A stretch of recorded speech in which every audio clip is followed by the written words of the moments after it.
Hello, this is Keith Abell with another blog post. Today's topic is pump up the volume. It's how you get paid.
I remember getting a call from a friend of mine inviting me to come over to his house to hear about a gifting program.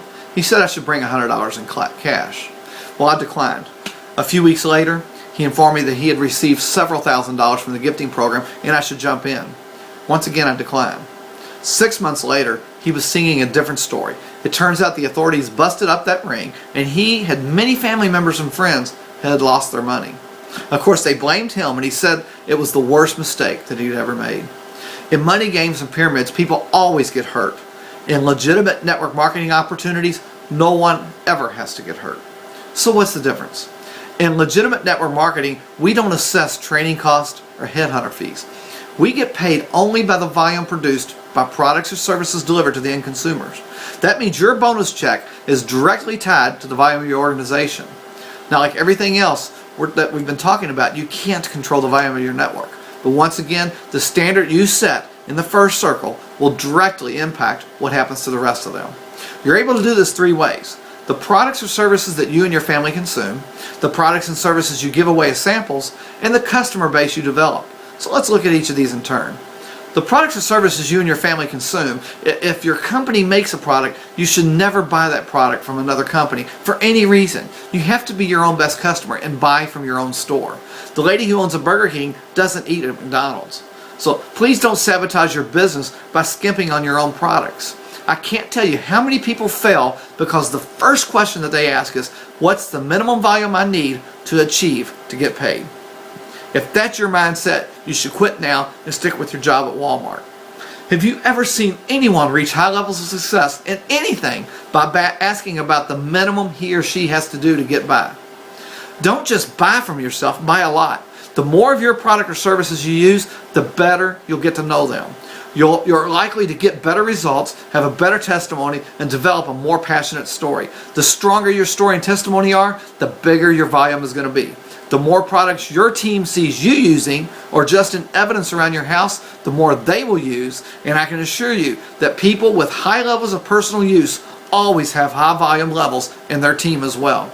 The other big mistake you see a lot of people make is crying poor and cutting back on their products. Now, I can't begin to tell you how many people I've met that claim they can't spend $200 a month on their products, yet their bonus check is already a $500 or $700 a month check, and sometimes even more. You're getting that $500 to $700 a month because of those products.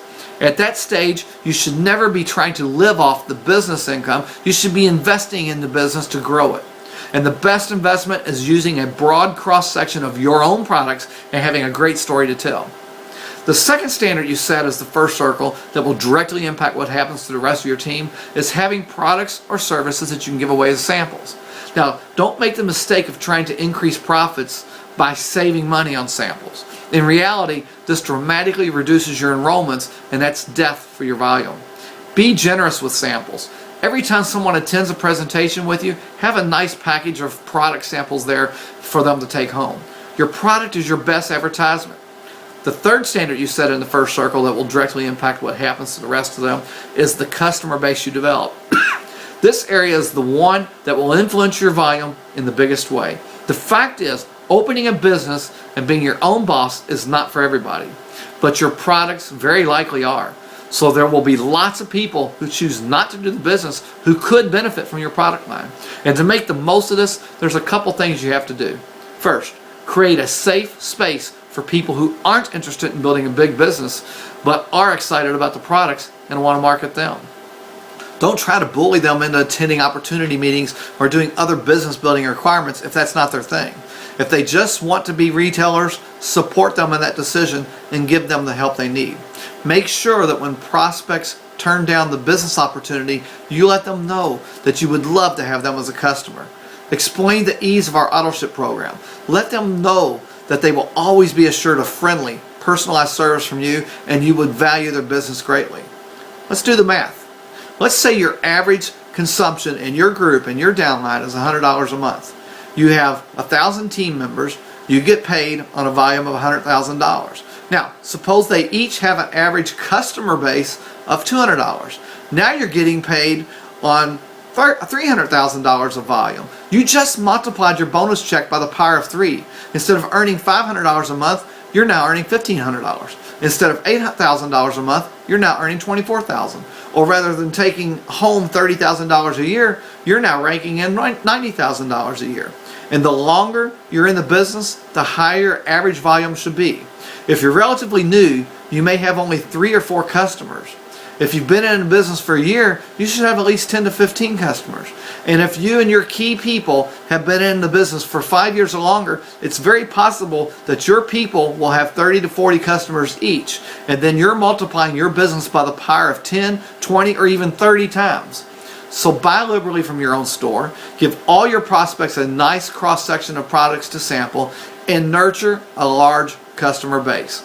The personal volume in your circle is what is going to get multiplied many times over all the way down the team. And that's when you start adding zeros on the ends of your bonus checks.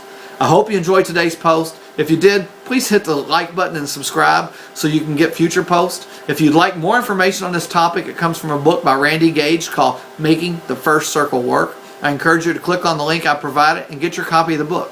If you want to take your business to the next level and become a pro, I also encourage you to get Eric Worre's book, Go Pro, 7 Steps to Becoming a Network Marketing Professional. I've also included a link to that book as well.